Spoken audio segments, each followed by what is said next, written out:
Good afternoon, everyone. Welcome to the March 4 meeting of the Chatham Finance Committee. Pursuant to Governor Healy's March 29, 23 signing of the Acts of 23, extending certain COVID-19 measures adopted during the state of emergency, suspending certain provisions of the open meeting law until March 31, 2025, this meeting of the Chatham Finance Committee is being conducted in person and via remote participation.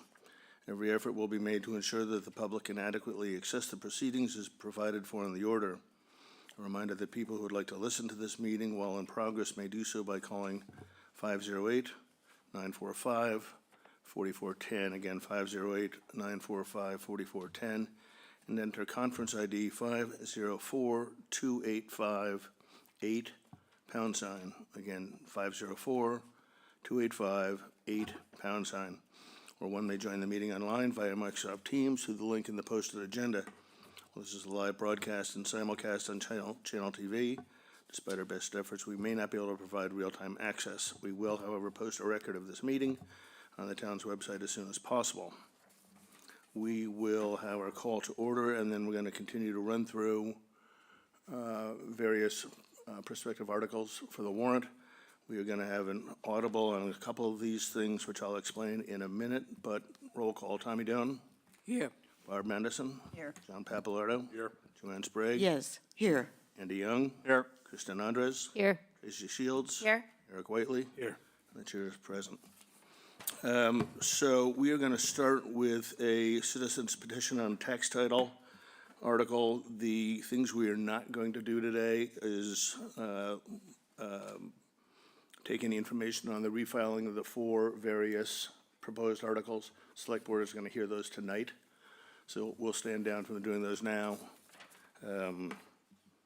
So with that, Carrie, any background that you'd like to provide for the citizen's petition? Otherwise, we can ask Mr. Taylor to approach the microphone. All right. Welcome, Seth.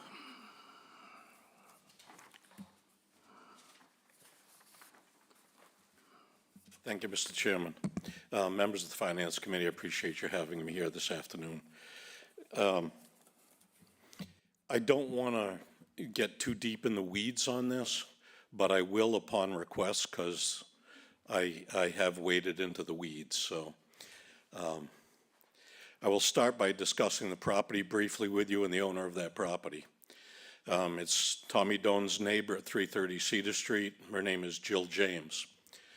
Jill is a 3rd-generation resident of Chatham and the last resident Wampanoag in the town of Chatham of the Aquinnah tribe. Her tribal affiliation goes back to Gayhead on Martha's Vineyard, and her grandfather came across with his family and subsequently raised his family here in Chatham. Our VFW hall bears the name of one of her uncles who died in France in World War II. Her uncle Frank was the longtime music teacher at Nauset High School, and the family has been dependable contributors to the very fabric of this town for their entire residence herein. That's a brief idea. Jill got that property when her parents died. She's an only child, and she's the only person who resides at that property. I am not, and I did not bring this with any consultation with Jill James until this matter came to my attention.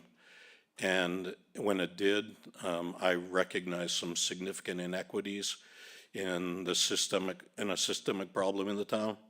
And I felt like that should be addressed, and I tried to think of a way that it could be addressed. And when I came up with what I thought was the answer, I went to Jill and I told her what I wanted to do and asked her if that would be all right with her. The last thing in the world I was going to do is impose this on her. She's a very private and a very shy person, and the last thing in the world I wished to do was bring this stuff before the general public without her agreeing to do so. So that's what brings me before you folks here today. Jill hit a hard patch, and we're not going to delve into that, but it was back in the 80s. And it led to non-payment of taxes. Non-payment of taxes at a time when you're significantly underemployed and not earning an amount of money leads to, at best, some sort of a tax plan where you try to chip away at it. Unfortunately, Chapter 60 of Massachusetts General Law are, I think perhaps to say draconian is not too extreme.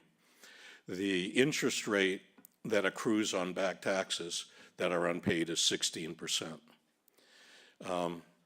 When you work on that, and when your payments against that go against interest first, and you realize every year on top of that unpaid balance, which is accruing interest at 16%, you also see the current year's taxes, which for Jill's property right now are somewhere around $5,500. Most recent agreement that she tried to enter into with the town, or not tried to, that did enter into with the town treasurer, was to pay $400 a month. Well, that was what was agreed with the tax folks downtown, the tax collector. But despite that, she's been paying $600 a month, every year, with an income of Social Security only that is $1,500 a month. She has leaned on the kindness of the town to work as what I term an indebted servant of the town that provides her an additional $500 a year that is given against her taxes at the beginning of every year. So you're looking at a total amount of money from her to the town of $7,700 a year.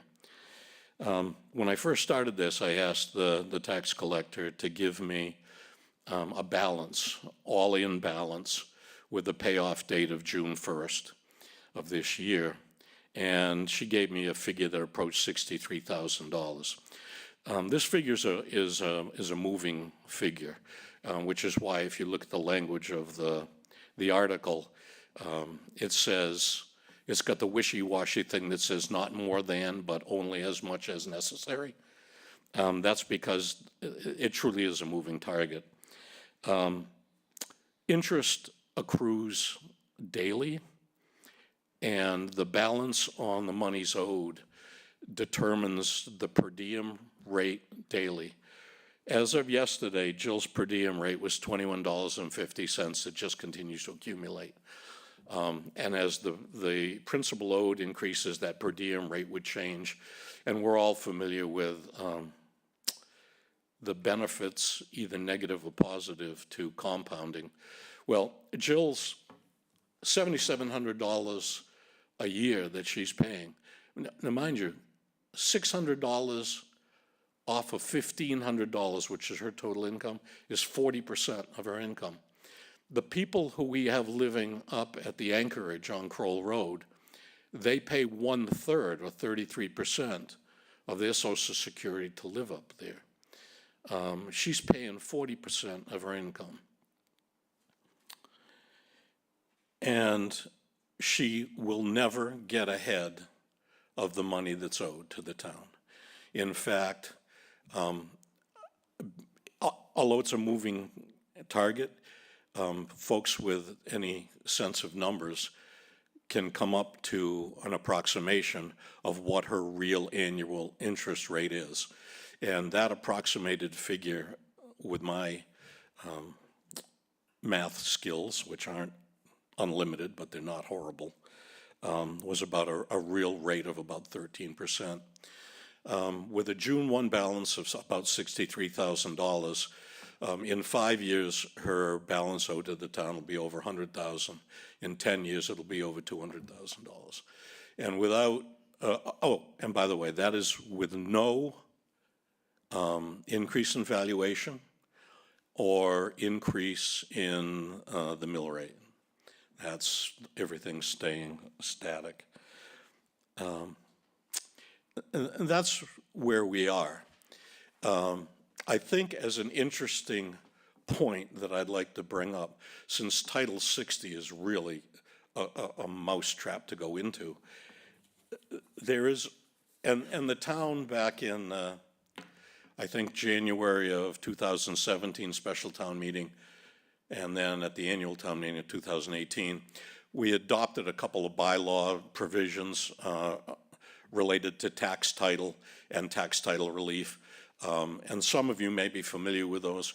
You can go back and look at them at any rate with ease, so I won't bore you with them. But she doesn't qualify for any of those. One of them would require a 25% upfront payment, 25% of the money owed, and then 5 years to clear the rest of it, which she couldn't financially do. So although those things are written into our bylaws, they're not something that will provide Jill with the relief necessary. She wants to live and die in her home. Not a big ask. Upon her death, she would like to be able to direct the value of her assets, which is only that piece of real estate. And by the way, anybody that's driven by Jill's home, you can ask Tommy Doan about it. It looks like Chatham when I was a kid. You could throw a cat through any wall if you wanted to. It's unfortunate. This article, if it's approved at town meeting, would allow her the relief to stay in her home, continue to pay her taxes without any further problem, because right now her tax is at about $5,500, and she's paying $600 a month, or $7,200 right now. And there isn't any reason at her age, 77 years old, that she shouldn't be able to get to the point where she realizes her last days in her home. And or if, as is the case with many of us who would like to age in place in our own home, she gets to a situation where she needs help and she depends on Mass Health, our version of Medicaid, to help her with her declining years. Mass Health will then have full access to the full value of her home to reduce her medical costs or her long-term care costs upon her death, which is, I think, also only a reasonable thing to pursue. I would entertain questions. If not, I have one sort of like interesting aside that I would add to this that I think can foreclose this from ever happening again. Oh, by the way, there are 21 tax titles held by the town of Chatham right now. 6 of those are owner unknown, which means that there are 15 people who live in town or own residence in town. I don't know whether there are any non-resident taxpayers who are in this category of being in tax title, but there are 15 people with homes in Chatham that are also in tax title. I didn't pull all of them up. So anyway, any questions I'd be happy to take, and if not, then I would add one aside before I stand down. And I appreciate you all for taking the time to politely listen to what I had to say. Thank you, Seth. Questions? Eric, please. Seth, I think, were starting to explain to us what would happen to the property at the end of her life, and then you kind of went a different way. I don't think you actually told us what the plan was for that. Yeah, tax title will the town treasurer, this town treasurer who's been on for, I don't know, 10 years, maybe 12 years. I'm not certain of her tenure, but she has not moved to a foreclosure petition against any property in which someone was living. She has moved for foreclosure petition on vacant property or property without a residence on it. You should all understand, though, that property, any property in tax title can be moved to be foreclosed. It goes through land court. And the thing that is most onerous about that is when it goes through and land court declares the property foreclosed, none of the balance is owed to the person who owes it, who owned it before the property is foreclosed. And there is nothing to preclude someone at any point in time that has the authority to force foreclosure to do so. And I worry a great deal about that. I also worry about what happens with people who know that there is someone as vulnerable as Jill is to the pressures that are put on someone in her position to sell that property to them, with the constant pressure of every year you wait, the amount of money that you will get when this house is sold, if the town approves sale, is less and less and less and less. Imagine being in that position where you simply want to live in your home. Horrible thing. Hope I answered your question. I think that's fine. How about the current value of the property? Current value is, the land's over $1 million, the house is de minimis. I don't have the number in front of me right now, but it's somewhere around 1.1 million, maybe approaching 1.2, as we all know. And this is one of the problems. This is one of the problems that has attacked resident families that are low-income people like Jill. This insatiable need for us to provide land for wealthy people who can afford it continues to drive up our levels of assessment. In the last 10 years, my taxes have doubled. Mill rates stayed the same, but my taxes have doubled. And that's what happens as property appreciates. When I sat on the Board of Selectmen, our assessed value for all of the Class 1 property in town was around $9 billion. No, I'm sorry, a little over $7 billion. Now it's somewhere around $12 billion. Last year, our budget was $100 million. And as you pointed out, Mr. Chairman, in the past, you know, our per capita operating costs and our per capita debt are first and second in the entire Commonwealth. This year, we're running a surplus of $11 million in free cash. I don't have to talk to you folks about that. I don't have to talk to you about that at all. We're all smart people. All right. Tommy, is your hand still up? Thank you, Mr. Chairman. I don't know if I should be reclusing myself or not.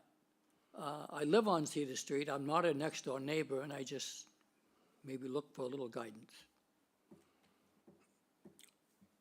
I don't necessarily see, I mean, I'm not our appointing authority, obviously, but I'm not sure I see a nexus between your position, residency on Cedar Street with this matter. If I may inject, Mr. Chairman. Tom, my time on the Board of Selectmen, I'm pretty familiar with the rules about needs to move yourself from proceeding. You are no different than any other taxpayer in the town in regards to this issue. Thank you. That would be my view. Barbara, please. Thank you, Mr. Chair. Seth, has the town approached the state to see about any sort of a waiver on the interest rate? It seems to me, and I'm not really clear about it, but it seems to me that since I've been on this board, there has been at least one other case where that did happen. This is one of the bylaws that was adopted by the town, which is provided for in Chapter 60, but it has conditions that hang on to it. The interest rate can be knocked from 16% to 8%, but in order to do that, it requires a full payoff in 5 years and a down payment of 25% before you can even start on it. And it will do nothing to go back and address the 16% interest that is already accumulated. It will just reduce the accumulation of interest to 8%. So yeah, it's available going forward, and that law was enacted, I think, there was a change in the statute in 2024. But I've talked to the town treasurer, and none of the current relief that's available under any of the recent changes in law are going to provide relief to Jill. Or let's not say Jill, let's say relief to the property at 330 Cedar Street. Either way, whichever way you choose to view it. What would you say to people who worry that this could be precedent setting? I have the potential answer for precedent setting that I will give to you when you've asked me all of the questions germane to the immediate set of circumstances, because it's a going forward cure. And again, I think that one of the things I would say is you guys here on this committee and the Board of Selectmen have twisted themselves into knots over the issue of affordable housing.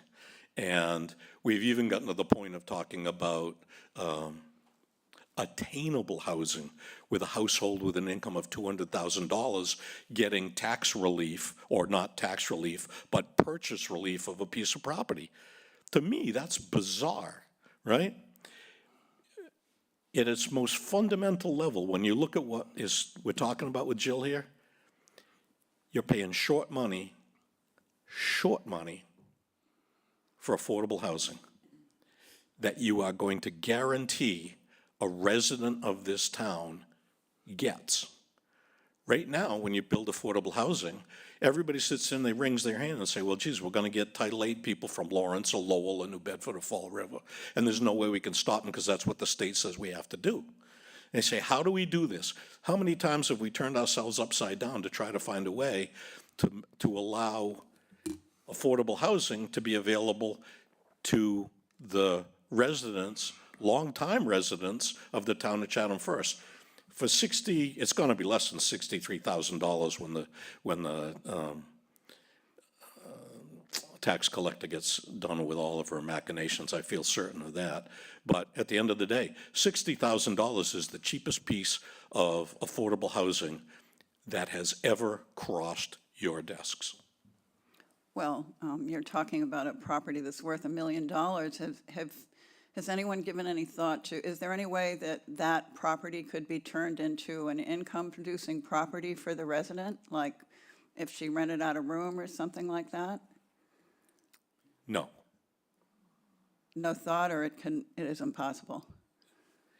It is not possible without that house being completely gutted and modernized and rebuilt.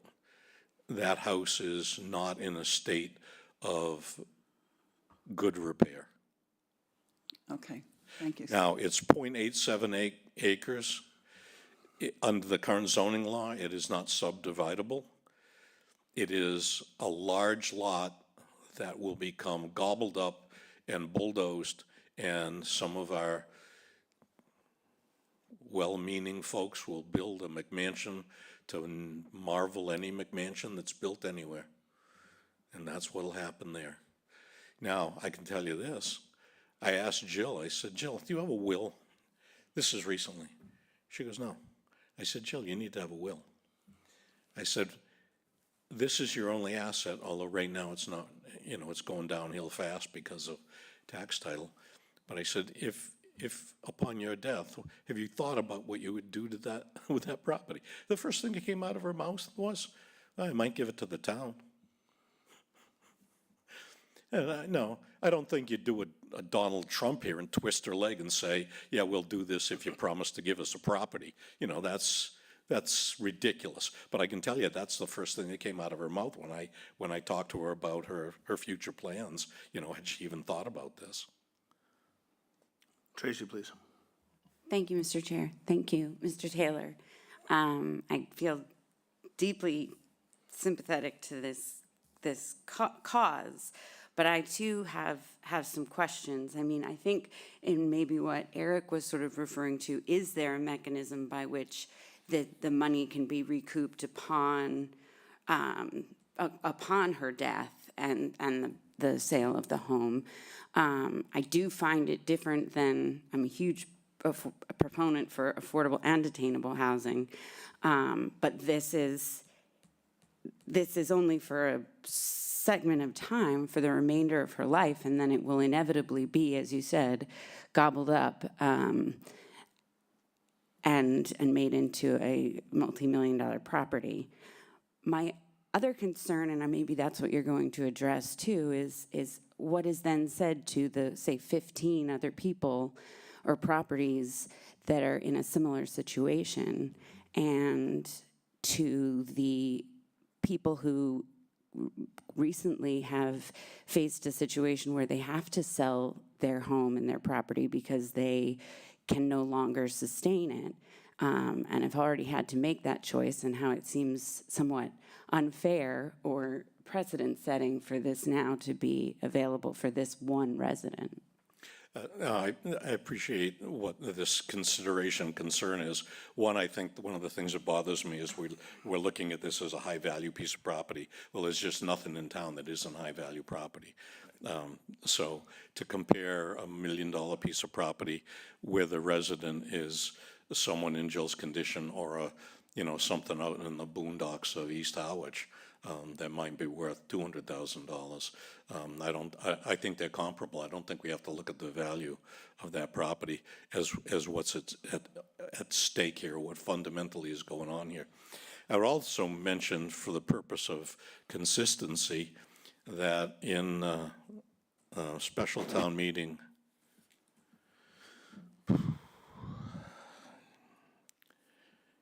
January 2018, 2017.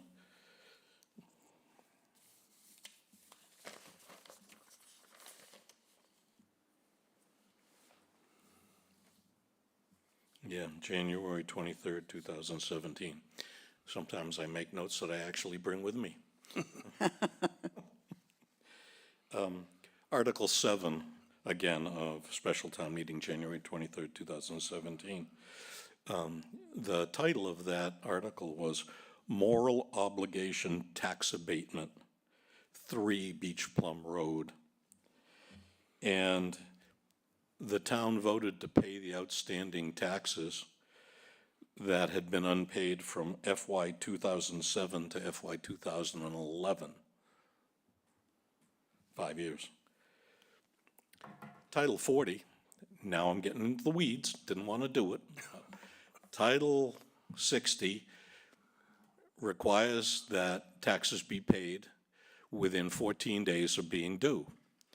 And that where real estate is involved, following 2 years of not having been paid from the date due with that 14-day window, that property is subject to tax title. We didn't take tax title on that property back then.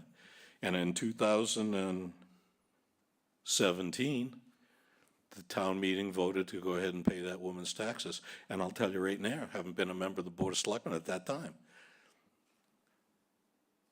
Never should have happened. That property was Habitat for Humanity. Her taxes were being escrowed, and by a mistake made by the bank, I think it was Cape Cod 5, but I can't be certain, of directing the taxes to the wrong property, it went unnoticed for 5 years. And when the taxpayer went to pay the taxes and was told the taxes have already been paid, thought, isn't that nice, somebody's paying my taxes. When Habitat for Humanity, who was helping, said this money that's accumulated in this escrow account cannot stay in this escrow account pursuant to the terms of escrow. That money was withdrawn, and it did not go to its taxes.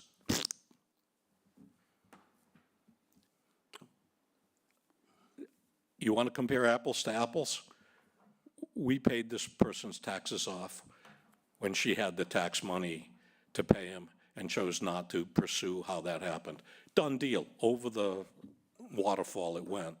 But yeah, there's precedent for doing this, and I don't think we should be arbitrary based on the value of property or the fact that this one has been in tax arrears for such a long period of time. But anyway, that's just me. All right, let's keep going. I think, Kristen, you had your hand up, and then Joanne. Thank you. I guess I struggle with what other alternatives there might be, and don't we have a program where someone can offer a deed restriction to have their house be affordable for some unknown amount? Didn't we pass that in the last town meeting? Or what's the RFP that goes out for affordable housing that to homeowners, they can, Yeah, it's been talked about, but I don't think to my I've seen understanding or RFPs knowledge. though in the You weekly can't, bulletin. you can't not pay taxes, Kristen. There is an outstanding tax lien that is $60,000. You can't make that go away without paying them. That's Massachusetts law. You have to pay those taxes. So somehow they have to be paid. Understood. So I go back to my original question. What other alternatives besides this petition have been looked into? Or, I mean, if this is it, that's fine, but I'm just curious. Well, the fact that the treasurer has continued to do this since inheriting this tax title property, and nobody has bothered to look at this until now, or even contemplate the potential problem that this raises with long-term residents and the health of our community as a residential long-term community, which appreciates and accepts the historical significance of the people who've been here for generations. There is value to that. There is immense value to that. Don't mean to sound angry, I'm not. Well, kind of. I don't think anybody's going to dispute the value of the proposition, but to Kristen's question, I can talk to you, maybe it's appropriate time right now. hold on, we still have a couple more questions. I've got some. Joanne's up next, then Tracy. Thank you, Mr. Chair. Thanks, Seth. We have danced all around this question as a money problem, and in a way it will, but the taxpayers can always, they'll decide how to solve that. But what it really is the glaring, it's a human services problem, and we have no human services policy, as Kristen mentioned, in this town for something like this. And we should have started getting the idea a few times ago when we were running into this kind of a problem. We need a human services policy to handle. How do we handle as a town? How do we need to decide how we want to handle it. So it's a big problem. The taxpayers are going to say yes or no to this. Yes, I agree if it with goes you, on the warrant. I agree with you 100%. But it'll still come up again and again and again if we don't do more. Human services are taken care of by a lot of different agencies, but each town on this kind of policy and decision needs to have its own policy, and we need to work that out. I agree with you 100%. And the fact of the matter is that as an initiative petition article, this will go on the warrant, and this will go before the voters. It just has to. That's the law. But the reality is, there are a significant number of voters who don't get into the weeds. They trust the Finance Committee to represent them, which is the whole point of the Finance Committee, the checks and balances to offset our executive branch, which is the Board of Selectmen, because you guys represent only the voters. You shouldn't have anything to do with the Board of Selectmen or what they want to do. You're an independent evaluating presence that hopefully stands behind the taxpayer and the voter, I should say the voter. I apologize for that. And what we do will probably set a precedent without solving the problem. It is going to do something. Whether somebody accepts that as precedential, I shudder to say that that's true, because every single one of those 15 people that is in tax title is an individual and independent set of circumstances. There are no one-size-fits-all. I can tell you with certainty that not every one of those tax title people is low income. Thank you, Mr. Chair. I'm done. Okay, thanks, Joanne. Tracy, I think?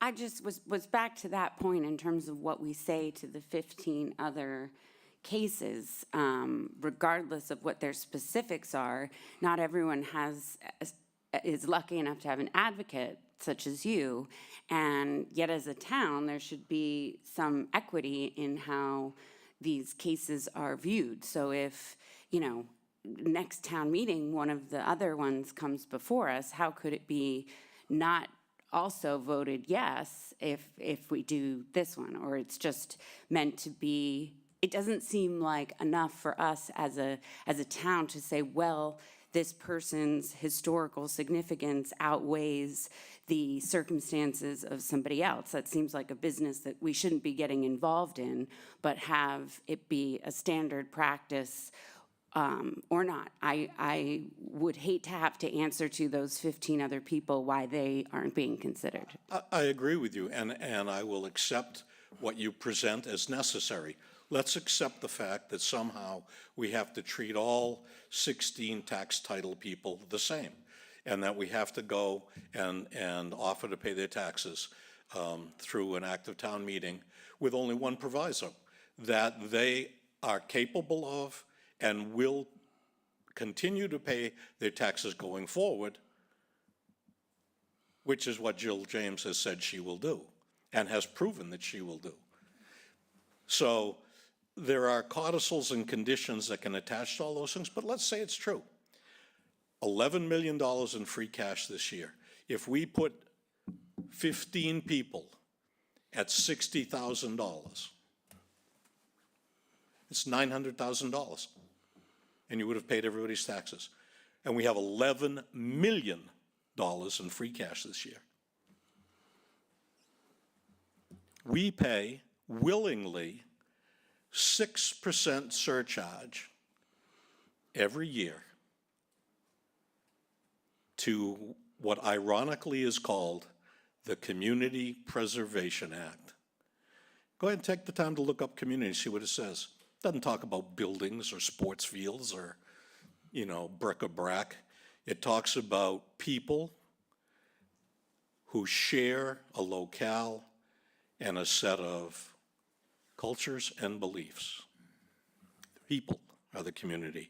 But we willingly pay 6% every freaking year to pay huge amounts of money to sometimes organizations that have more money than God, no pun intended. If I can just follow up, Let me just correct the record. It's not 6%. I think it's 3% that we pay, just, For the CPA, yeah, my apologies. yep. Carry on. As another point, just for folks that are listening about the $11 million in free cash, part of it is an accounting issue of is it like $6 million that came from that just carried into this year, right? Correct. It was not really it was just money that we weren't reimbursed for, or money for borrowings that we didn't receive in the prior year where we should have received it. So we would have received the 6 million the prior fiscal year, hence why we received 11 million this fiscal year. With all due respect, in the last 15 years, I don't believe there's been a year where we've had less than $1 million in free cash at the end of the year. I don't believe it. If somebody wants to put that before me, I'll withdraw that statement, but I don't believe that's ever happened. In any event, just one last comment, like what you were saying about covering all of the folks. I would be in support of generating some sort of language to support such a thing. But to me, it's hard to support just one individual at a time. Well, I appreciate your concern, but again, I have to wave it off as if I was playing soccer, I'd throw the yellow flag, because this town came to be a town in 1720. There have been people here since the 1600s, my family being one of them. And I'm here to tell you, things change and evolve, but the fact that we got to this point now, the fact that it takes a citizen to have seen this sort of a problem and to think about how to address it, my point is, address it as a number one. As a number one. Because none of you knew about this. I promise you none of you did. I promise you none of the Board of Selectmen did. I promise you if 0.5% of the population knows about it, I'd be amazed, Yep. right? And here we are in 2025, a town that was incorporated in 1720. We're dealing with laws. Chapter 60 is part of an artifact of law from 1620. Massachusetts was around for 150 years before we got a constitution. All right. Massachusetts judges have looked at this thing and said most of it's unconstitutional, so they're very careful. I with want to it. jump in here. I appreciate weeds. the history lesson, but I want to keep moving forward on this thing. I've got some questions just as a matter of fact to try to establish. Do we know when the date of the agreement was with the town that provided for the $400 monthly payment? I don't know the date that started, no. Okay. But she's been paying $600 regularly. I can see that number has gotten to you because that's with the treasurer. Carrie, maybe, Sharon, yeah, Sharon Brown, the do you have treasurer's the on. date when the $400 started for her, this particular resident? Welcome, Sharon. Thank you. So actually, her payments actually started, she made rough payments of about $100 a month for quite some time. And then it went up to $350. It looks like somewhere around 2016. And then in 2017, it moved to $400. And as of 2020, it went up to $600. Okay, thank you. Do we have any idea what the original outstanding principal is of the roughly 65,000? So the principal balance right now, Which is to say, Is- the unpaid taxes. I know the answer to that Yes. question. Go ahead, would you John. like me to answer? Yeah, please. Okay, so that would be 52,193.48. Okay, I'm gonna round down to 48. Question for Carrie and/or Sharon, can the town waive waive interest and penalties? So the town can waive interest penalties, but in order to do so and to adhere especially to the new laws that were enacted back on November 1st of 2024, a down payment of 25% would need to be established on the account. Payment would have And then regular payments going forward. Okay, so that was your total point, payoff would have to 25%. be in 5 years. I already told this. If I'm not mistaken, the property in question has the house on it to the south, I guess. And then there's what appears to be basically an empty lot, a wooded lot. 0.87 acres. Yeah, so can a lot line adjustment be made to that parcel to allow her to monetize the value of that adjacent lot? Zoning it precludes it being subdivided. Okay. Sharon, do we have a number for the aggregate tax title in town of these 16 total properties? Yes. So as Mr. Taylor was saying, because I furnished him the information, we have 21 tax title accounts, 6 of which are owner unknown parcels. 14 are residential and 1 is commercial. And the total value as of today of all of those tax title accounts is $570,665.30. So $600,000, as I said, was pretty close. Yep. Okay, that's helpful, thank you. So this is, well, let me just ask, any further questions from the committee? Okay, so Tommy, What Mr. Taylor is saying is that if we pay, or the town forgives the $63,000, Yep. they could end up with a piece of property that's worth over $1 million. Could very easily do that because then it'll depend on what Jill James, who has no children and no next of kin at all, she's an only child, it's what she chooses to do with her will. And I had her to dinner 2 nights ago because I said, people are gonna wonder. I said, do you have a will? What do you want? Because I said, from my point of view, I think you're entitled to the value of what generations of your people have done to try to leave something there. And honest to God, the first thing came out of her mouth was, I might leave it to the town. You know, the home would have to be bulldozed, but you talk about an opportunity for low-income housing, Tommy? Now, I don't know whether you'd be for that or against it, since it's kind of across the street from you, but, you know, I think you'd be okay with it. Well, you live down the street, so I have. Yeah, I know, they'd have to come by me, you know? All right, so But the truth of the matter is, if it went to low-income housing, then the zoning could be overcome, and that .87 acres could be built, used for more than one home.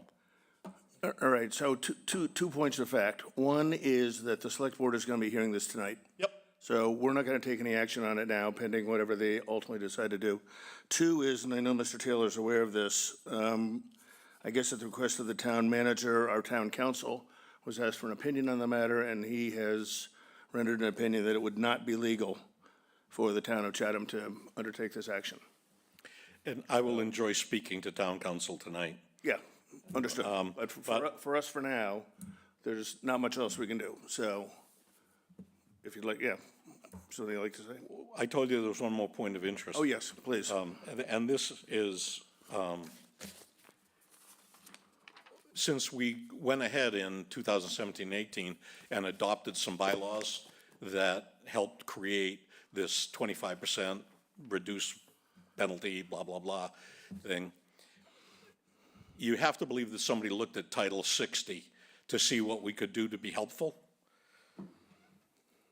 Title 60, Chapter 60, Section 3D provides that any town that adopts that section, 3D, can put a little block on their tax bills, property tax bills, and their excise tax bills that allows every taxpayer to provide no less than $1 into money that creates a fund for the elderly and disabled low-income people in town.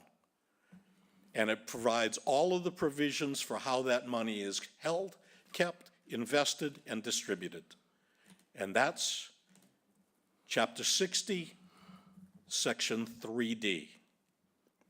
And I can assure you, after I have my words with the esteemed town council tonight, I will, in all likelihood, put my pen in my little hand and go back for 10 signatures to adopt this provision and to add language to this provision which authorizes town meeting to increase the amount of monies put into this fund at any of its town meetings upon vote of a majority of the people at such town meeting. I think that's- And with that, I'll create 2 more articles.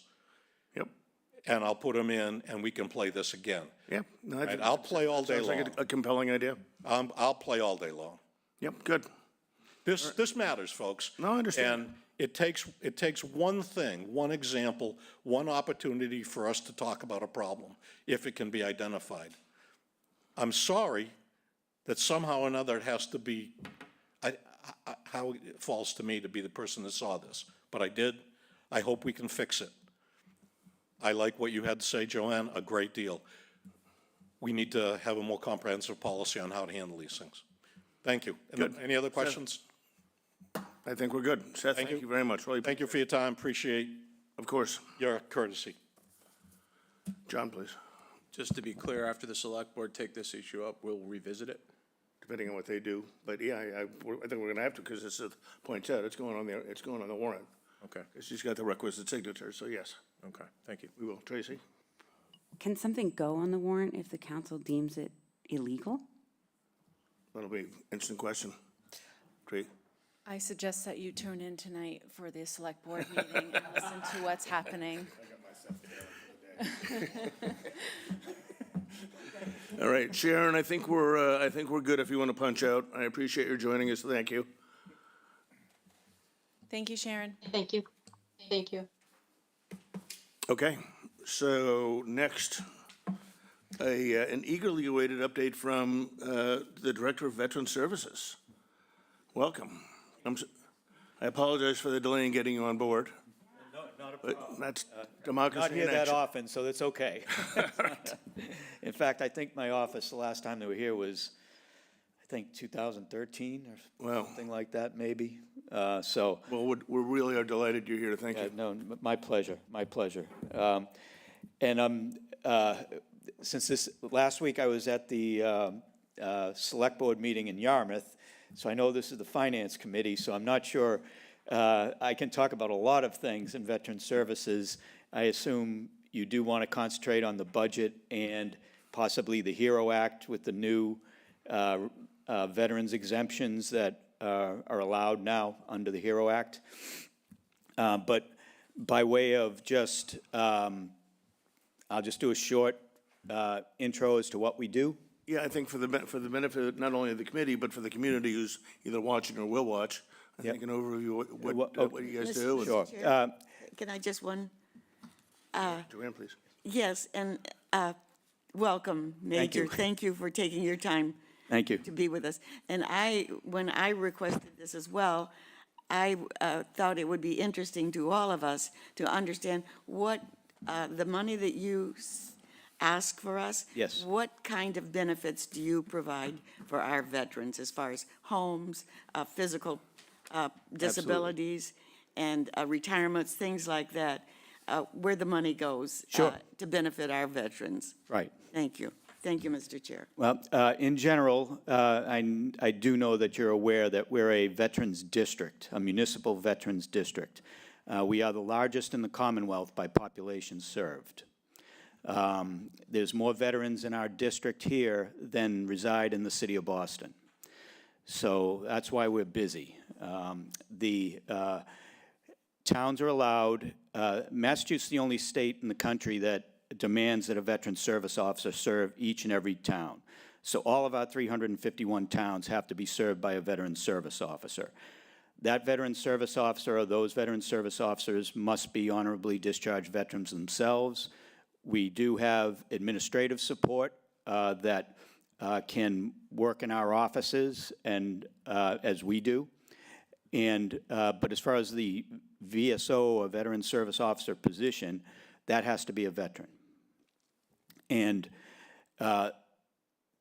every town has to have a veteran service officer. However, towns that geographically touch are allowed to form a municipal veterans district, like a school district that crosses town borders. And so we have 15 towns in our Veteran Services District here, the Barnstable District, but that also includes a little bit of Plymouth County. Wareham is part of our district. The only place across the bridge that's not in our district is Falmouth. Falmouth has always decided to stay on their own. And while I'm on the subject of Falmouth, I mean, they're great there.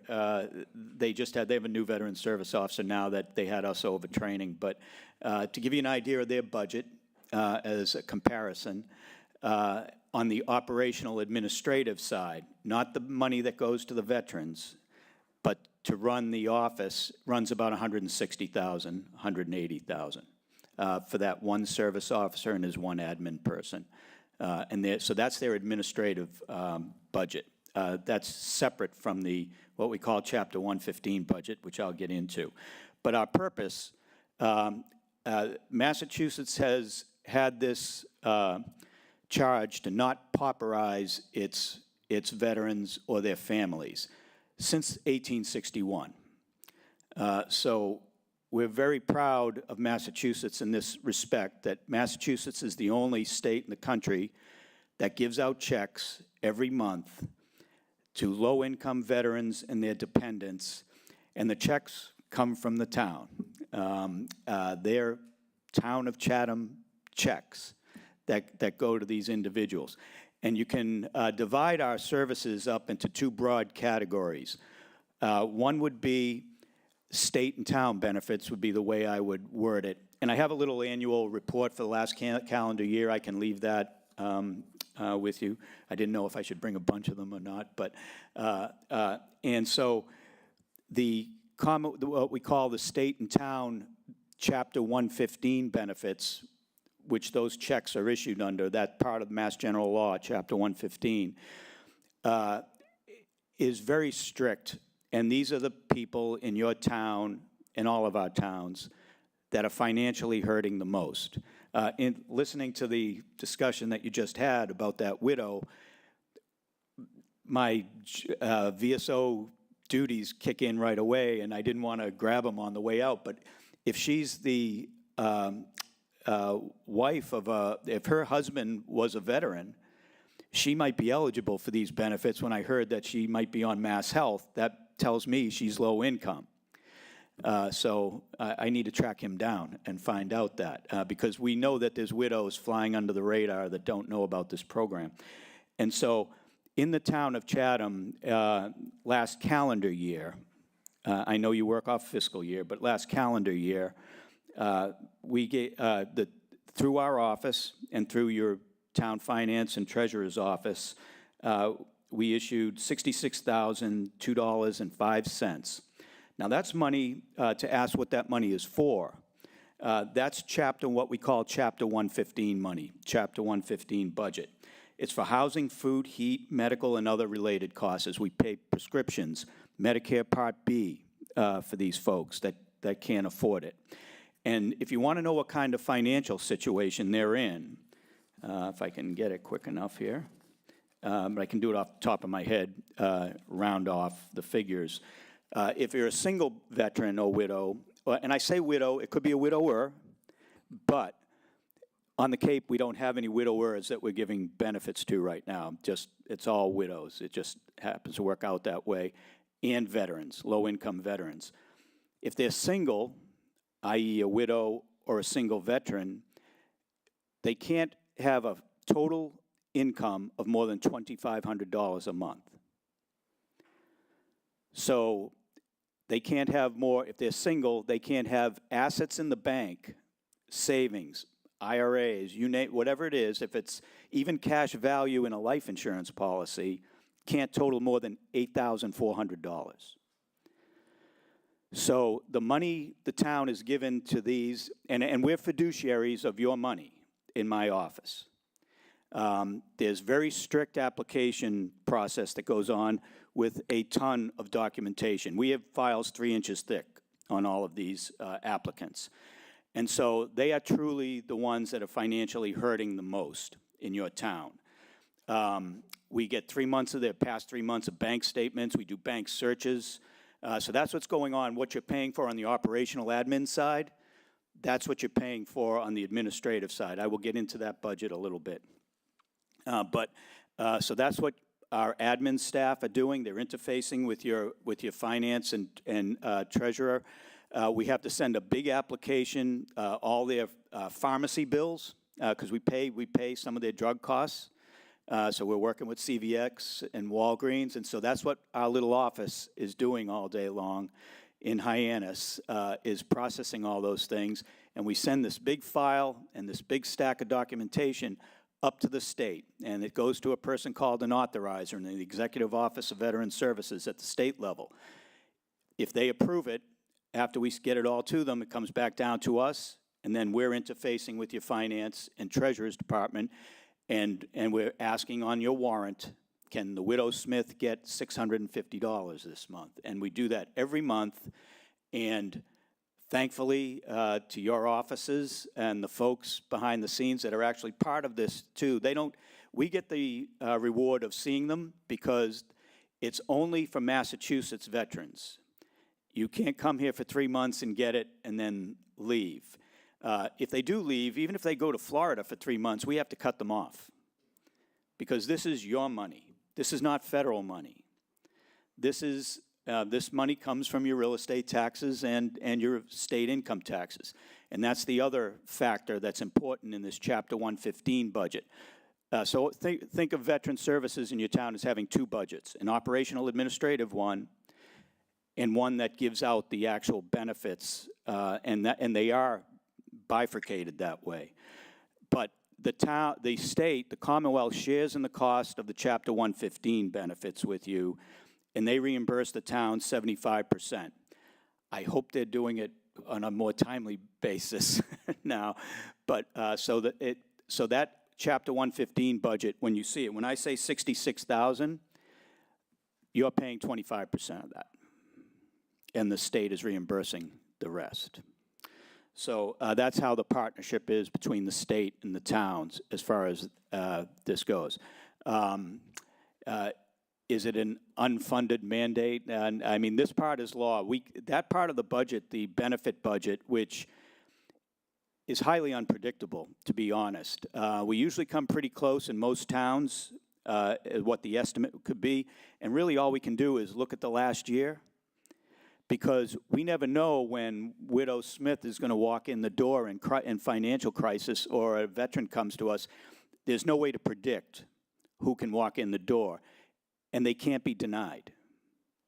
So some people said, is that an unfunded mandate? Not as far as Chapter 115 goes. That must be paid. And things like burials, we pay for burials for indigent veterans and veterans that are in that financial status. And the town will pay $4,000 towards a burial if the total bill is not more than $5,000. That's tough to do with the funeral homes on the Cape right now, so we have to rely on Mr. Casper a lot to come down here and do some of these burials for us.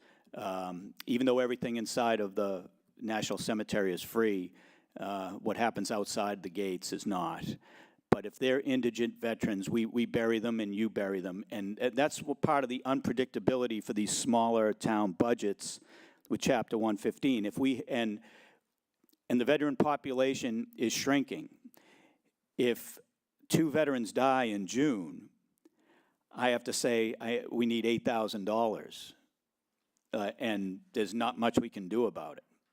So in that respect, it's a little unpredictable. Some towns sort of overfund it, and then if there's money left, they use it for other things, snow plowing, or I don't know what. But and then others like to try to get it as close as possible, and every town is different the way it's done. So then you have a operational admin budget, and that's the budget that pays for me and my staff and our computers. We actually rent our office in Hyannis, and that was done long before me, so we pay rent to a landlord for our office space. We have about a little over 15,000 files on Cape Veterans there, 3 stories worth of file cabinets. But that's what your state and town benefits go. Our other duties, which you don't really see but are super important, is we process VA disability claims, VA pensions. VA pensions are not a pension tied to how many years you worked or anything like that. Therefore, what they really are is also a federal VA low-income benefit. And in Chatham last year, we processed, in terms of VA benefits, cash benefits to your Chatham veterans and widows, $1,771,983 went to your veterans and widows on the VA side.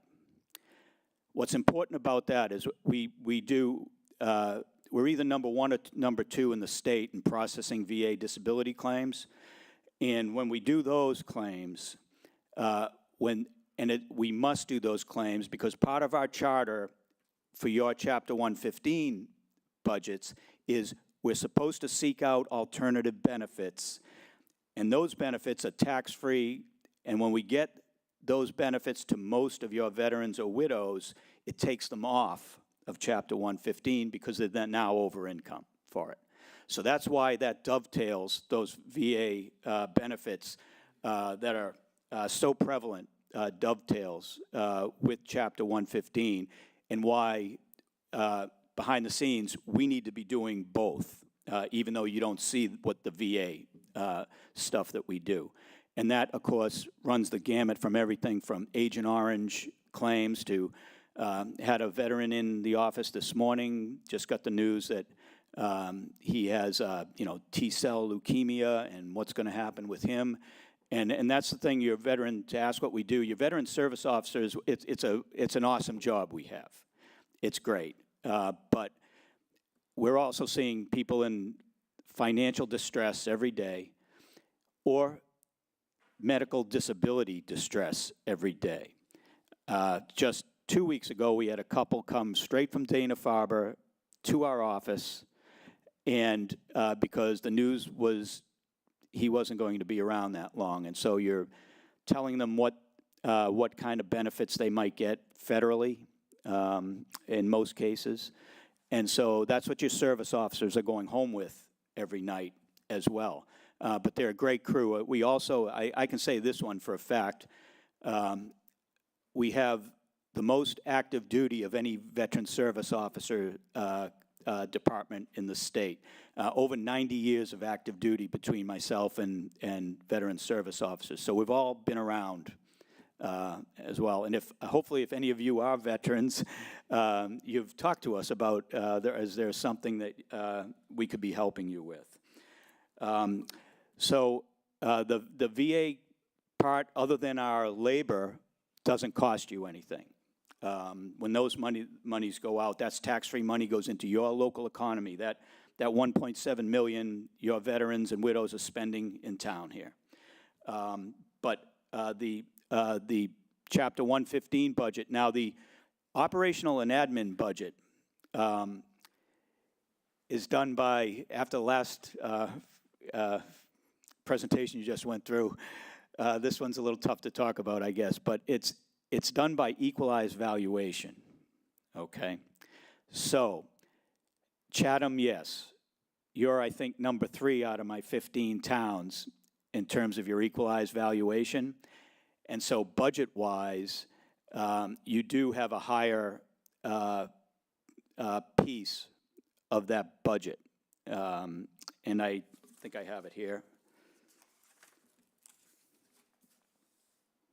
Yeah, that is on the operational admin side, it's $69,874 for next year. That's voted on by all the town managers every year. All 15 of them meet and decide and approve this budget because they all share in the cost of it. And so, as I said, that's why I bring up towns like Falmouth. You can compare that to what they have. But they have one veteran service officer. What you do get out of a district is the benefit of a team and a centralized administrative, dedicated administrative people in the office that works with your town finance and town treasurers. And because we have, like you, we have many state reports that we have to do showing what we do, and it's very codified and regulated. And so we have that little machine going with our 2 admin folks in the office, and then we have 5 of us that take care of the 15 towns interfacing with all the veterans. And because federal veterans, doesn't matter where they live, our population, our veteran population that can run between 18 and 22,000 can double or triple in the summertime for us, because we can't turn a veteran away if they walk in and they need help with their VA stuff just because they have a summer home here versus permanent home, unfortunately, but or fortunately. But and so that is part of how it works. So equalized valuation, I guess, was thought way back when, and I know it's still used in other processes and budgets as a supposedly fair way to apportion cost that serves multiple towns. Let's see what else. The HERO Act. This could affect your budget, possibly. The HERO Act was just signed into law by the governor in August. A lot of provisions to it. I won't go through them all. I'll just talk about probably the ones that affect you the most here. Unfortunately, I do have a little beef with it. It didn't help those low-income veterans and widows, and that's what I'm a little upset about, that it really did nothing, next to nothing for them, unfortunately. However, real estate exemptions, veteran real estate exemptions, there are 2 provisions there, 22I and J, clause 22I and J, I believe, that right now you have what's prevalent across the state. A veteran who is disabled by VA standards between a compensation level of 10 and 90% gets $400 off their real estate taxes as a veteran exemption. If they're 100% disabled, and again, 100%, I'm talking about compensation levels. It doesn't mean the veteran necessarily is in a wheelchair, although they might be.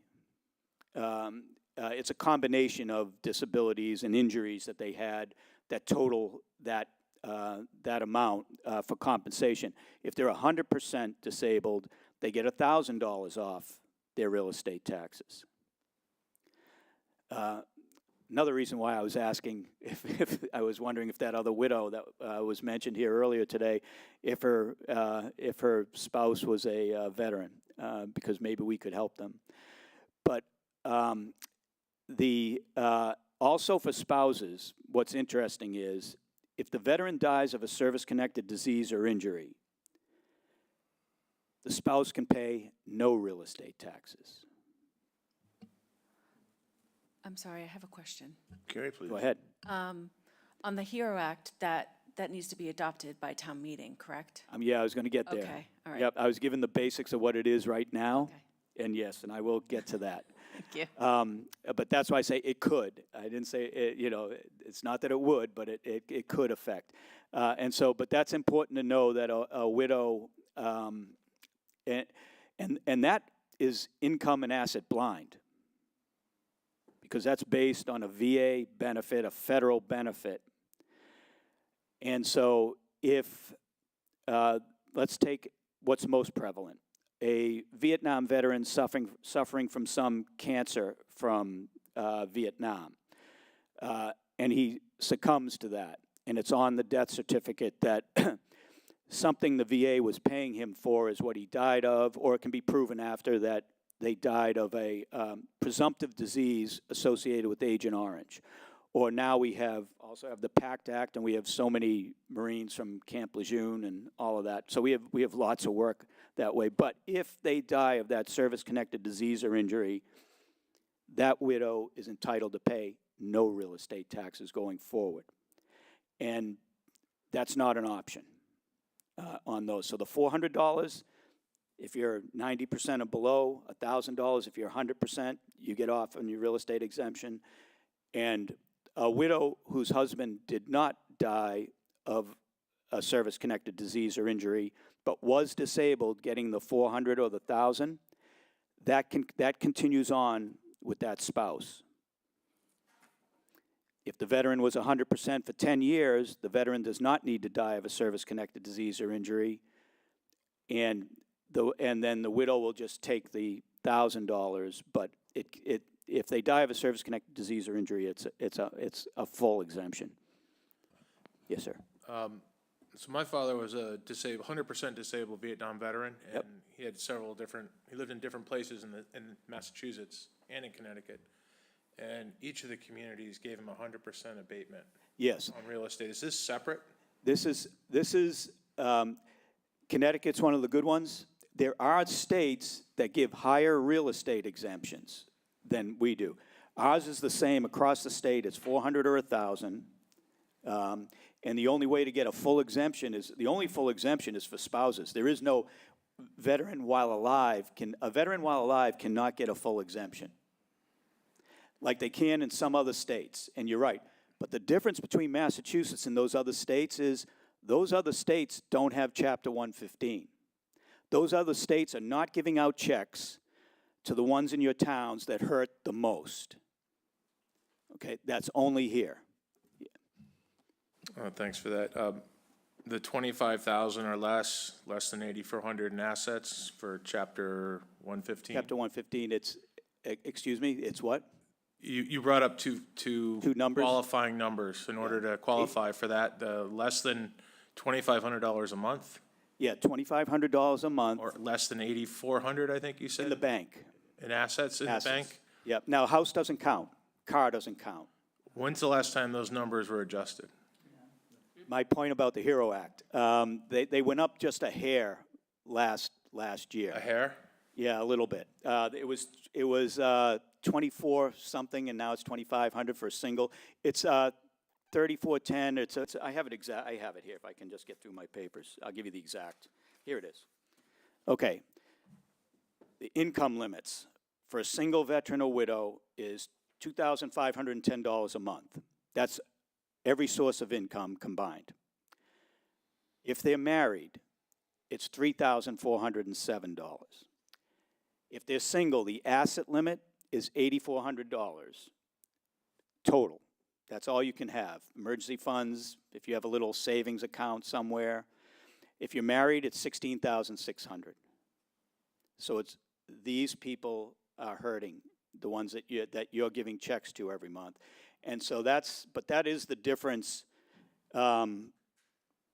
As veteran service officers, like I said, we get the reward of seeing them and knowing, and that's the other thing. We have to thank your town because those checks are always on time when we ask for them. And you can imagine if that's your income and asset level, if you don't get that check every month, you're in trouble. So it's truly life-changing. And but it's that program that sets our benefits apart. So I could complain and say, gee, I'm 10% disabled because I have ringing in my ears, and I get $400, only $400 off my real estate taxes. I'm doing a hell of a lot better than these folks that really need it. Right. So, Greg, I think we've got another question, please. Andy? Major, I just had a couple of questions, and one I'm a little unclear on who qualifies for these benefits. Clearly veterans, clearly spouses. Yes. Any other family members? Technically, it could be. A parent might qualify, believe it or not. That's very rare. When the parent qualifies, the veteran themselves have to be qualified. And so I think I've seen one or two in the last 9 years or so as far as parents go. Children count in the calculations. I mean, there's a arcane calculation we do to get to the amount of money that they get, and I should talk about that a little bit. What do they get? How much money is this in Chapter 115? It runs between, it can be $50 or $100 at the low end, all the way up to, we have some getting $1,400, and that's near the top end. And everything factors into that. We have, again, this is a state program. There's a factor for if you're over the age of 65. Are you paying for your own heat? And so back in our office, we're calculating all those things out. And so to give you an idea, the average pretty much across the Cape is probably $500 to $600 is what they're getting a month. But like I said, the top end could be about $1,400, and it could be a lot less. And as we get them those other benefits, then that can go away altogether. And so it's not a lot of money per se, but it is coming from your town. Major, my other question was how many beneficiaries are there in Chatham? Chatham, you have 6 or 7 right now. Okay. And that fluctuates up and down. We've had a lot of, and to answer your question, it's between $5,000 and $6,000 is what's going out every month from Chatham to them. Great, thank you. So that's the monthly. Appreciate it. And that's what we're looking at going forward. Barbara, please. Thank you, Mr. Chair. Major, if our town, through our Health and Human Services Department, decided that we wanted to do something such as assist in direct payments for utilities or something like that for our veterans, would that be counted against them as income as far as your organization is concerned? I would have to check with the Executive Office of Veteran Services. We're always worried about unintended consequences of things like that. I don't believe it would if it didn't come to them as income. Right. So if we paid directly to an oil company, for instance. Right. No, that we wouldn't look at that. If you did that today, I wouldn't even know, per se, and it's not something we would look at because they didn't receive it as income. Mm-hmm. I'm guessing they don't get a 1099 for it, that kind of thing, so I don't think so, but that's a great question. but if you, I can check on it. But I know that it's not part of our calculation now if it was being done somewhere. It's not at all. But then the one last thing, I guess, well, I won't say last thing, so it's up to you folks, is the real estate exemption. The reason I focused on that, what the basics was, under 22I and J that came into being with great fanfare in August. Like I said, there's lots of veterans benefits in the HERO Act, but the biggie for the towns and veterans really is that real estate exemption. It allows you to double those numbers I gave you, and it allows you to also attach a COLA to it. What the governor and my Secretary of Veteran Services didn't say in that big pronouncement was, that's all on you if you do that.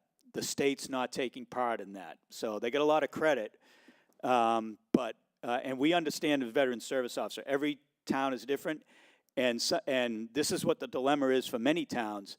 Depending on how many folks you have in a town getting those real estate exemptions, you know, that might have been another police officer or a firefighter, you know, or a teacher, so we understand that.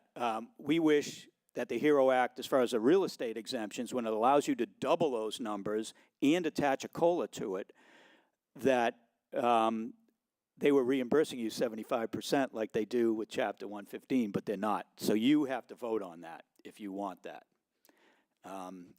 We probably have one or two towns here on the Cape that will. I think Falmouth's definitely going to. But other towns, and you have an option. You can choose a COLA. I mean, if you want to do it. You can choose a COLA only.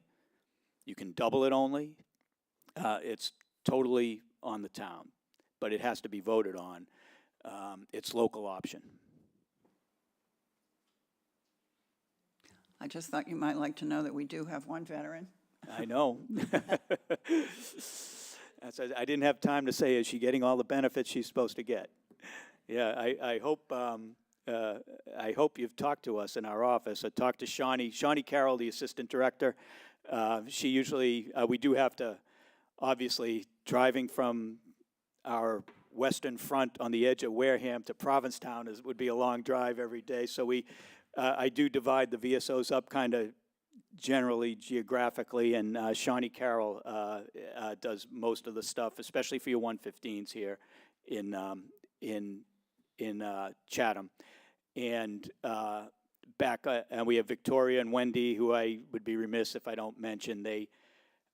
I've got a great team, and I can thank the towns for voting to give me that team. When I got here, there's minimum staffing guidelines that when towns form a district, you must meet or you risk not getting reimbursed. And when I got here, we were under the minimum staffing guidelines, but the town managers have gotten us to a point where we're just over the minimum staffing guidelines right now with what we have. So we're happy. We're not asking for more. We have a really good crew and a good team. And the good thing about having more than one VSO available to you is we have a system that we put in place where case notes for all of these veterans, any of us can see it, and we know what to do. And if somebody's out or sick, it doesn't mean anything stops like it would if you were one VSO in a town. And that way, so we have a team effort, and it works pretty well. Plus, to correct myself, we have two veterans. Right, I could tell, yeah. So hopefully you folks are getting taken care of benefit-wise, but we'll be happy to talk to you if you haven't. Good. Further questions? John, please. That number you gave, 6 or 7 recipients, that was for the 115? Chapter 115, yes. I'll give you the numbers for the VA. Please. I can tell you, Cape-wide on the VA side, it's 112 million. Wow.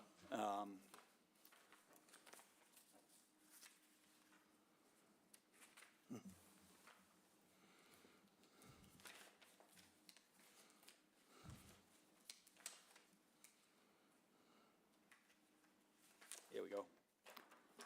Okay. On the federal side, it's a, for Chatham, North Chatham, South Chatham, West Chatham. You have more zip codes in some of my bigger towns. That's for sure. There's the total recipients on the federal side are 114, and that's like I said, that's 1.7 million. Those 114 are getting. So it's a substantial amount of money. There's about you have about 11 widows getting what we call DIC benefits. Those are, it's dependency and indemnity compensation that if the veteran died of a service-connected disease or injury, it's about $1,648 a month from tax-free from the government. They potentially could be homeowners and could, by virtue of that, if they have DIC, that's a good indication that the veteran died of service-connected disease or injury, which would trigger no real estate taxes for that widow. Like I say widow because that's all we have right here. Eric, please. So on again, on the 1.7 million, 114 Chatham people in that bucket, you gave one category. It sounds like that's a substantial piece, but can you give us some other examples of what that money is for? Is it medical as well? Oh, sure, absolutely. It's the vast majority of it is VA disability compensation. So that is a injury that was caused by or exacerbated by your time in service. It's not, you know, we also believe in being honest in our office as well. It doesn't necessarily mean that it was combat, that it was something that happened to you in combat. When I was in the Marine Corps, I thought that's what it meant myself, but it doesn't. Anything that happens to you in the service, our government's very generous, I think. You could be playing on the base football team, break your leg. If that's still bothering you when you get out, that's VA compensation you're going to get for that. So, but the majority of this, I will say, across the Cape especially, Vietnam is still our largest cohort of veterans, without a doubt. And a lot of those are the things that you don't want, that weren't, you know, football related or anything like that. So that's directly combat related from their exposure. Same thing, veterans that were in the Gulf, Iraq, Kuwait, Afghanistan, suffered burn pits, anything that's associated with that. That's what this compensation is. Camp Lejeune, the water there for 30 years. And those, that's a lottery you don't want to win to get that VA money because that means you have a serious cancer or something. So that's what the vast majority of this is. But it can be orthopedic things, and you're a paratrooper and you have repetitive jumps. And, you know, just like a NFL football player way down the line, you're kind of limping around now later in life. Everything's gone arthritic. We do those kind of, we do claims that way, and that can be compensated. So there's a whole variety, a huge spectrum here of what this money is, that those millions of VA dollars that are coming into the Cape. It can be for a variety of things. It can be PTSD, military sexual trauma. That's why we're, you know, quite frankly, we're fortunate to have a female veteran service officer on our staff. That's been very helpful. So it's really anything and anything that happened to you in the service that is you know, a problem for you today, medically, could end up being disability compensation. And that's the vast majority. Like I said, there is that little caveat, that little bucket of pension. That's income and asset based. That could be, actually, you could be a child of a veteran, a single parent was a veteran, died, and they can get some VA compensation sometimes under the pension program, we call it.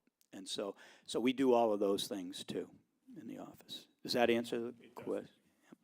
Tommy, please. Thank you, Mr. Chairman. Just some information for you. We have so many zip codes because the people can't get along, but. And the previous person at that podium was talking about a daughter of a veteran. Okay, She was not a spouse, okay. okay? So that would not qualify, Yeah. unfortunately. Joanne, please. Thank you, Mr. Chairman, and thank you again, Major. Just for the general public, Yes. a lot of veterans don't realize our heroes we created in the legislature in the 90s, what we call the free heroes plates. And any veteran who is a holder of the Purple Heart, Right. the Silver Star, Gold Star, Yep. a Distinguished Flying Cross, Yep. can take their certificate, walk down to the registry, and get the beautiful heroes plate for nothing, year after year after year.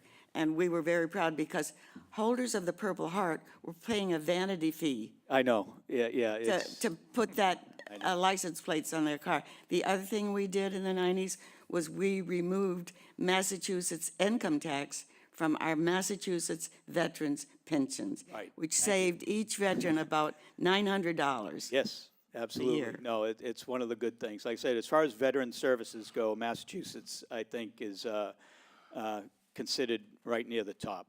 And like I said, it's been going on for a long time. So, yeah, I think it's something everybody can be proud of. Mr. Chairman, Andy, please. Mr. Chairman, I propose we send the major away with the good news that we are willing to approve the reserve fund transfer.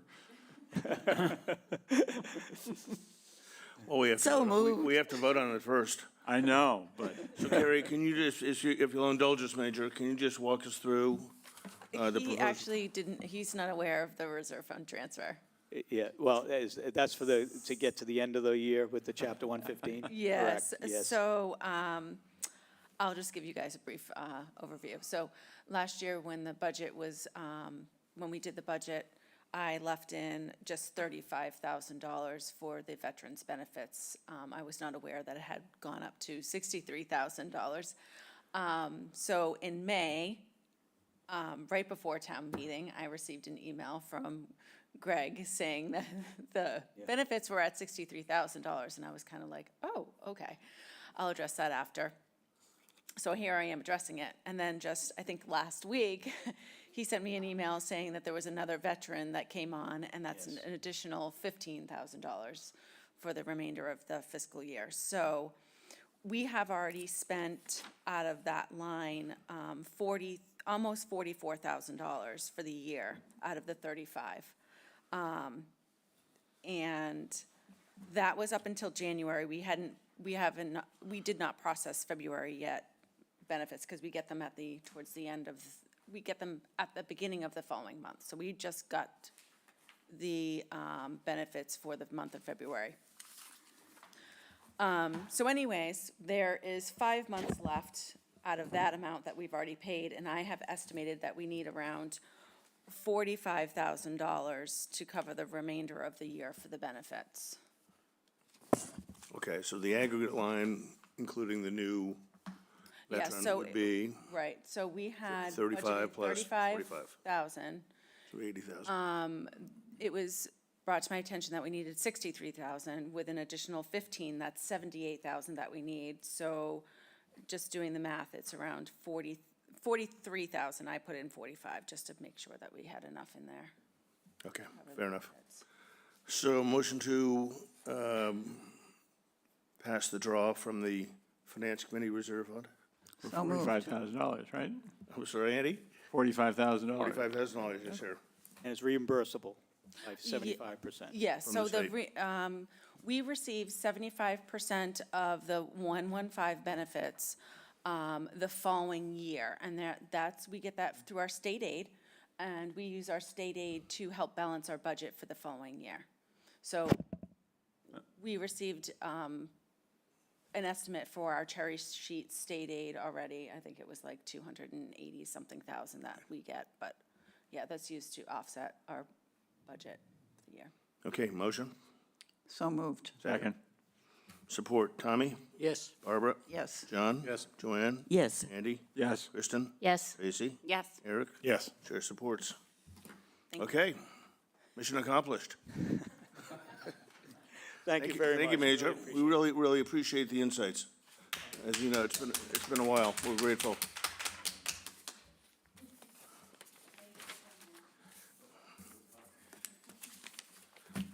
Okay. So I think that takes us to a revisit of one of the CPA articles. And just so people understand the context, we're going to revote the stall neck painting preservation. I have some information from the Historical Society regarding the preservationist, which has generated more questions. I reached out to the chairman of the board to see if we can get a little more insight, because from kind of the single page that was sent me regarding the qualifications of this individual, painting restoration is not mentioned. It's a framing company. And as, again, somebody who's spent many decades collecting art and in some cases restoring art, that concerns me greatly.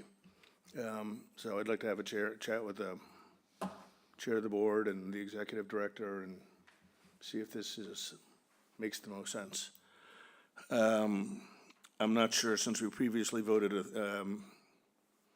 unanimously to support this article, that would just necessarily change anybody's mind, but I need to recuse myself. I want to recuse myself because in the excitement around this article, I neglected to remember I'm an honorary trustee of the Historical Society.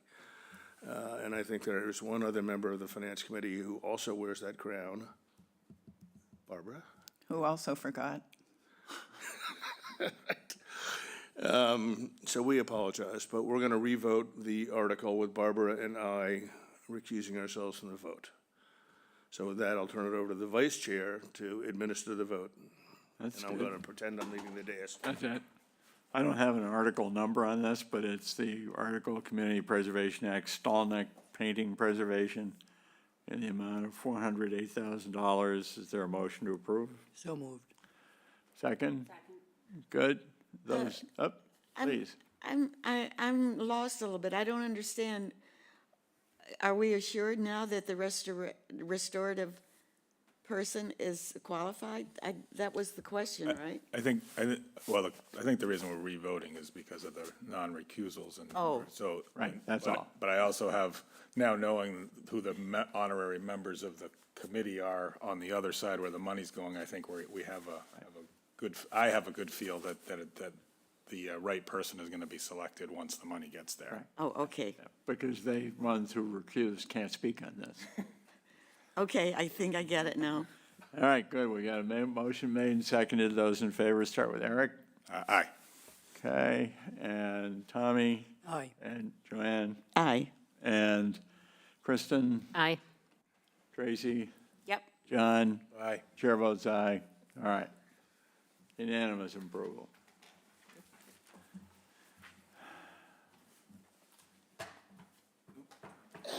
We're back. My tenure was brief but wonderful. No, that was brilliantly done. Okay. I think that is it. As we noted, all the refile home petition articles, we're deferring until after the select board hears those, I believe, tonight. Next week? I think it may be next Tuesday, actually. Yeah, I think it's next Tuesday. Yeah, I think the so, 11th, too. Yep. We have a vacation day on Thursday. Yeah, so I hope everybody does something unproductive with the 2 hours that they've now found. I'll take a motion to adjourn. Second. So moved. John? Yes. Tracy? Yes. Kristen? Yes. Andy? Yes. Tommy? Yes. Barb? Yes. Joanne? Yes. Eric? Yes. Chair supports. Thank you, everybody. Appreciate it.